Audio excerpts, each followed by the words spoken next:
Assalamualaikum warahmatullahi wabarakatuh. Perkenalkan, nama saya Levina Ariningrum Hartadi, NIM 24106111022. Perkenalkan, nama saya Angga Ribawana Susilo Putra dengan NIM 24106111018. Perkenalkan, nama saya Dafa Dwi Aditya Fareza dari Prodi Teknik Sipil dengan NIM 24106111019. Perkenalkan, nama saya Kardi Dostansyah, NIM 24104111000. Nama saya Tiara Dudeswinta dengan NIM 24106111008. Nama saya Dimas Adi Saputra dengan NIM 24106111020 dari Prodi Teknik Sipil. Di sini saya akan menjelaskan tentang memahami akar permasalahan apa itu korupsi. Dan di sini ada 3 poin, yaitu definisi, bentuk-bentuk korupsi, dan dampak negatif. Dan kita akan memulai dari yang definisi. Korupsi secara sederhana adalah tindakan menyalahgunakan kekuasaan atau wewenang yang dipercayakan untuk kepentingan pribadi atau kelompok.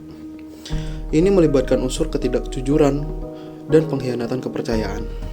Itu memang sangat mengecewakan sih, tapi itulah korupsi. Bentuk-bentuk korupsi itu ada banyak. Di sini saya akan menjelaskan. Yang pertama, suap. Memberi atau menerima hadiah, uang, barang, apapun itu. Ya, untuk sebuah hadiah juga mungkin bisa. Dan ada timbal baliknya. Untuk mempengaruhi kehidupan mereka. Yang kedua, pemerasan. Memaksa seseorang memberikan sesuatu menggunakan kekuasaan atau ancaman. Itu sudah sering terjadi di Indonesia ya, dan banyak kasus pemerasan seperti itu, seperti kita dipaksa tutup mulut padahal kita memiliki hak untuk berbicara. Yang ketiga, penggelapan. Mengambil atau menggunakan dana atau aset yang dipercayakan secara tidak sah. Selanjutnya, penipuan. Tindakan orang untuk mendapatkan keuntungan bagi diri sendiri atau orang lain. Lalu selanjutnya, bentuk kepentingan. Situasi di mana kepentingan pribadi bertentangan dengan kepentingan publik atau organisasi. Gratifikasi. Pemberian hadiah yang berhubungan dengan jabatan patut diduga mempengaruhi kebijakan. Gratifikasi ini ada beberapa contoh, seperti misalkan kita ingin memasuki dunia perkuliahan, namun kita tidak terlalu pintar ataupun bodoh lah dianggapnya. Namun orang tua kita memiliki jabatan yang sangat tinggi. Jadi kita bisa meminta tolong pada orang tua kita atau siapapun kenalan kita yang memiliki jabatan yang tinggi untuk memaksa kita untuk masuk universitas tersebut. Itu sering terjadi di univ-univ besar. Bukan besar saja sih, semua univ pasti ada. Dan bentuk lain-lainnya. Saya sedikit menjelaskan aja. Dan selanjutnya itu dampak negatif umum. Yang pertama itu mempengaruhi ekonomi, kerugian negara, investasi terhambat, dan pertumbuhan ekonomi melambat. Padahal Indonesia secara harfiah dianggap dengan memiliki banyak sumber daya alam ya. Namun kenyataannya banyak yang korupsi, seperti tambang, emas, dan bensin yang terutama yang lagi viral sekarang. Lalu sosial, ketidakadilan, kesenjangan sosial, hilangnya kepercayaan masyarakat. Kita memang pernah percaya kepada politisi itulah. Namun mereka tidak menempati janji mereka. Mereka selalu berbicara baik di depan umum, tapi sebenarnya mereka tidak melakukan itu. Lalu yang ketiga, politik. Instabilitas politik, demokrasi yang cacat, citra buruk negara. Ya, tidak usah dijelaskan, udah jelas ya. Penegakan hukum lemah, impunitasi bagi pelaku korupsi. Hukum di negara kita itu seperti gunting ya, tajam ke bawah dan tumpul ke atas. Semakin kamu tinggi jabatannya, semakin rendah hukumannya, dan semakin rendah keuanganmu, semakin miskin kamu, maka hukumnya akan semakin tajam kepada Anda. Seperti contohnya ada berita yang pernah viral, yaitu ibu-ibu mencuri kayu atau ayam gitu untuk menghidupi kebutuhan dia. Namun dia dipenjara secara selama 5 tahun atau 10 tahun gitu seingat saya. 5 tahun dengan mencuri barang seperti itu sangat tidak adil, bro. Sedangkan dengan pejabat-pejabat yang korupsi itu hukumannya sangat ringan, bahkan tidak ada hukuman mati atau hukuman yang memberatkan dia. Kita perlu keadilan di Indonesia. Kita juga perlu hukum yang lebih tegas. Dan saya berharap untuk kedepannya hukum benar-benar berjalan dengan baik. Dampak korupsi di Indonesia. Yang pertama, korupsi telah menyebabkan kerugian triliunan rupiah bagi negara. Dana yang seharusnya digunakan untuk pembangunan infrastruktur pendidikan dan kesehatan diselewengkan. Lambatnya pembangunan. Proyek-proyek pembangunan seringkali mangkrak atau berkualitas buruk akibat praktik korupsi dalam proses pengadaan dan pelaksanaan. Ini menghambat kemajuan dan kesejahteraan masyarakat, ketidakpercayaan masyarakat. Tingginya tingkat korupsi menurunkan kepercayaan publik terhadap pemerintah, lembaga, negara, dan penegak hukum. Hal ini memicu ketidakstabilan sosial dan politik. Ketidakadilan hukum dan sosial. Korupsi menciptakan sistem yang tidak adil di mana orang yang memiliki kekuasaan dan uang dapat menghindari hukuman atau mendapatkan perilaku istimewa. Kesenjangan sosial semakin melebar, merusak moral dan etika. Korupsi menormalisasikan perilaku tidak jujur dan merusak nilai-nilai moral serta etika dalam masyarakat. Generasi muda dapat terpengaruh oleh budaya koruptif. Kenapa korupsi terjadi? Korupsi terjadi karena kombinasi faktor individu, kelemahan sistem, dan lingkungan sosial yang permisif. Menelisik akar masalah. Mengapa korupsi merajalela? 1. Faktor individu. Korupsi sering bermula dari niat pribadi dan ada beberapa dorongan utama, yaitu keserakahan.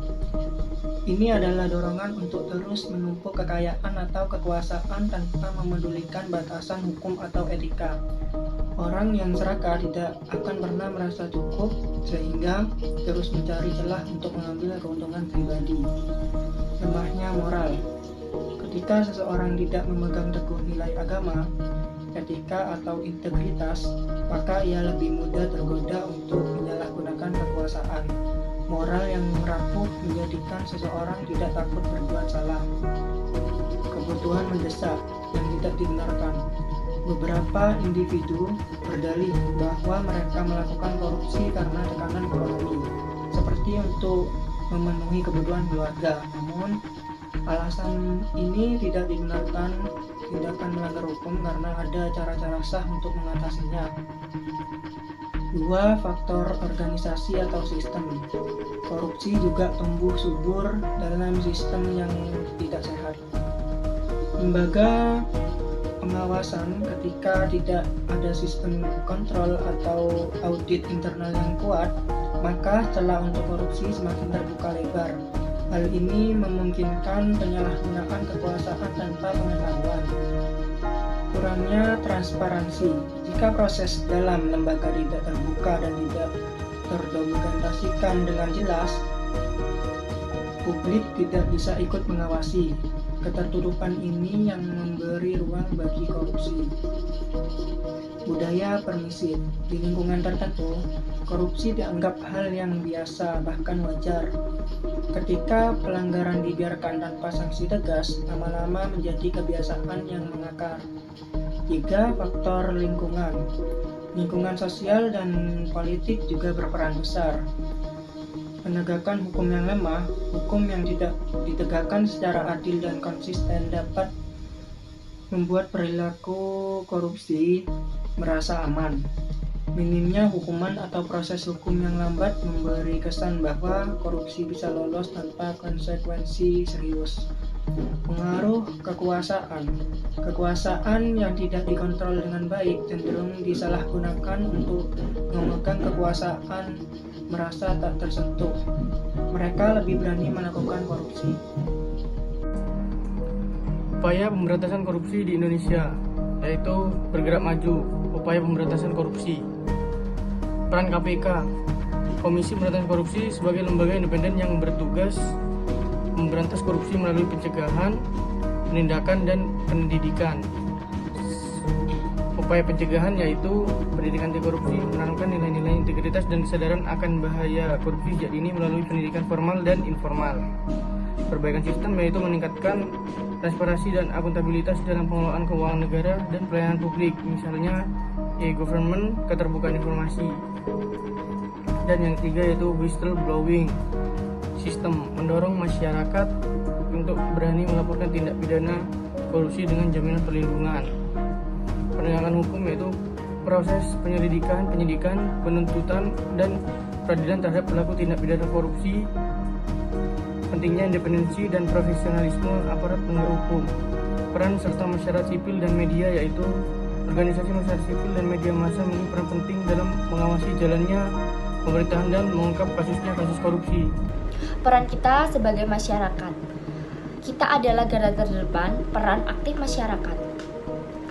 Membangun kesadaran dan budaya anti korupsi mulai dari lingkungan terkecil, keluarga, sekolah, dengan menanamkan nilai kejujuran, tanggung jawab, dan anti korupsi, memberi contoh perilaku yang baik. Berani melaporkan tindak pidana korupsi, manfaatkan whistleblowing system yang ada jika mengetahui atau mencurigai adanya praktik korupsi. Jangan takut untuk menjadi agen perubahan.